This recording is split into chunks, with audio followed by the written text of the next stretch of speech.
जहां दुनिया खत्म होती है वहां ब्रिटेन के दो सबसे बेहतरीन जंगी जहाज एरेबस और टेरर 129 लोगों के साथ बर्फ में गायब हो गए थे। सालों तक उनकी कोई खबर वापस नहीं आई। परिवार इंतजार करते रहे, अफवाहें फैलती रहीं। ऐसा लगा मानो जैसे आर्कटिक की बर्फ ने फ्रैंकलिन और उसके साथियों को जिंदा निगल लिया हो।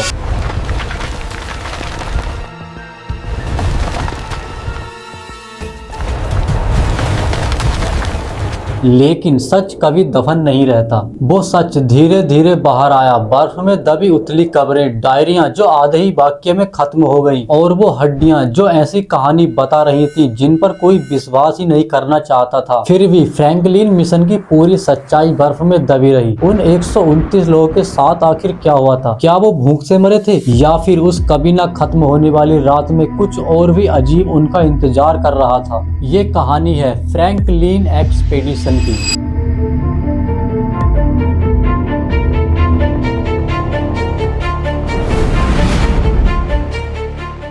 19 मई 1845 ग्रीन हीथ इंग्लैंड। नदी जहाजों से भरी हुई थी, लेकिन सबकी निगाहें सिर्फ दो जहाजों पर थी जो ब्रिटेन नेवी की सबसे बड़ी अचीवमेंट थे। पहला था HMS एरेबस जिसका वजन 170 टन था, और दूसरा था HMS टेरर। ये कोई आम जहाज नहीं थे। इनमें लंदन रेलवे के भारी इंजन लगाए गए थे जो बर्फ को चीरकर जहाज को आगे बढ़ा सकते थे। जहाज के आगे लोहे की मोटी प्लेट लगी थी, सर्दी से बचने के लिए हीटर लगे थे, और खारे पानी को मीठा करने वाला सिस्टम था। उनके खाने की लिस्ट देखकर ऐसा लगता था जैसे किसी 5 स्टार होटल का मेन्यू हो। 32,000 पाउंड मीट, 36,000 पाउंड बिस्किट और 3,600 गैलन शराब, और सबसे जरूरी 8,000 टीन के डिब्बों में पैक हुआ खाना, यानी पूरे 3 साल का राशन। इस मिशन को लीड कर रहे थे 59 साल के सर जॉन फ्रैंकलिन। इस मिशन में हर तरह के लोग शामिल थे, कुछ 17 साल के लड़के, कुछ पुराने और तजुर्बेकार नेवी अफसर जैसे जॉन टेरिंगटन, विलियम बेन, जॉन हार्टनर जो अपने भाई थॉमस के साथ आया था, एक पालतू कुत्ता नेपच्यून और एक बंदर जैको।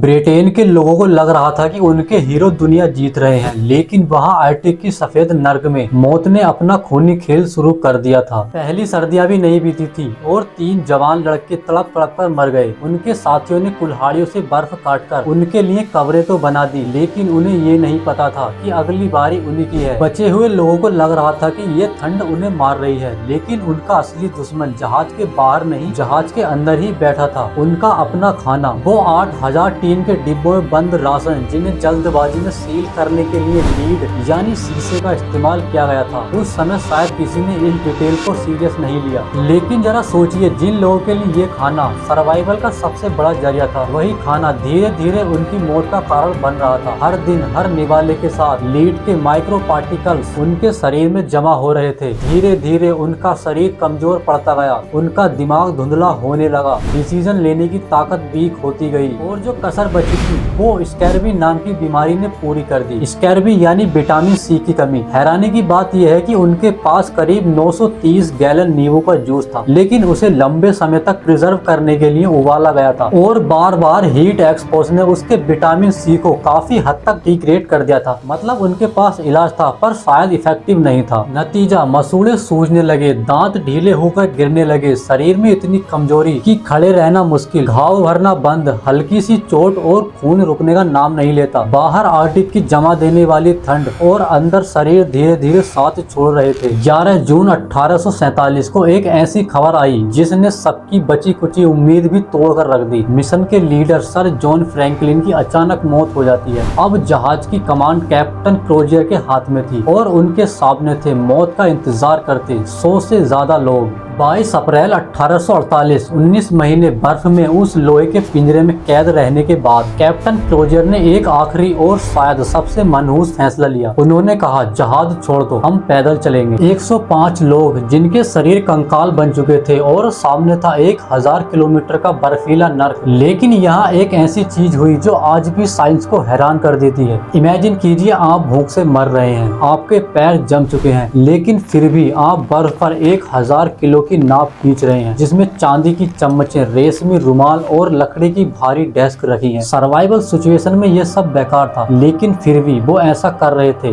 क्यों? क्योंकि लीड पॉइजनिंग ने उनके दिमाग को इस हद तक सड़ा दिया था कि उन्हें पता ही नहीं था कि वो क्या कर रहे हैं। वो पागल हो चुके थे। रास्ते में जो भी गिरता उसे वहीं बर्फ में तड़पने के लिए छोड़ दिया जाता। इंसानियत मर चुकी थी, सिर्फ जिंदा रहने की भूख थी। और फिर वो हुआ जो इतिहास का सबसे काला पन्ना बन गया। स्थानीय इनुइट आदिवासियों ने बाद में बताया कि उन्होंने कुछ सफेद भूतों को देखा था। हड्डियों का ढांचा बन चुके वो लोग जो मरे हुए साथियों के शरीर को चाकू से काट रहे थे। ये कोई अफवाह नहीं थी। 1980 में फोरेंसिक टेस्ट और 2024 के डीएनए एनालिसिस ने वो सच उगलवा दिया जो ब्रिटेन 170 साल से छिपा रहा था। उन ब्रिटिश ऑफिसर्स ने एक दूसरे का मांस खाना शुरू कर दिया था। उन्होंने सिर्फ मांस ही नहीं खाया, बल्कि हड्डियों को बीच से तोड़ दिया था ताकि उनके अंदर का मैरो भी निकाल सके। सोचिए वो भूख कितनी भयानक रही होगी कि इंसान अपने ही दोस्तों को खाना समझने लगा। लेकिन जब ये सच ब्रिटेन पहुंचा तो वहां अहंकार का पहाड़ टूट पड़ा। मशहूर लेखक चार्ल्स डिकेंस ने उन आदिवासियों को जंगली कह दिया। ब्रिटिश ईगो ये मानने को तैयार ही नहीं था कि उनके हीरोज ऐसा कर सकते हैं। पर सच को आप कितना भी बर्फ के नीचे दबा लो, वो एक दिन बाहर आ ही जाता है। उन हड्डियों के निशान चिल्ला चिल्ला कर कह रहे थे कि उस दिन आर्कटिक की बर्फ में इंसानियत हार चुकी थी। 170 साल बाद साल 2014 में एरेबस मिला और साल 2014 में टेरर, ठीक उसी जगह जहां उन अनपढ़ आदिवासियों ने बताया था। अगर आपको ये वाली वीडियो पसंद आई है तो मेरी ये वाली वीडियो जरूर देखें, जिसमें मैंने एक ऐसी ही दिल दहला देने वाली मिस्ट्री सोल्व की है।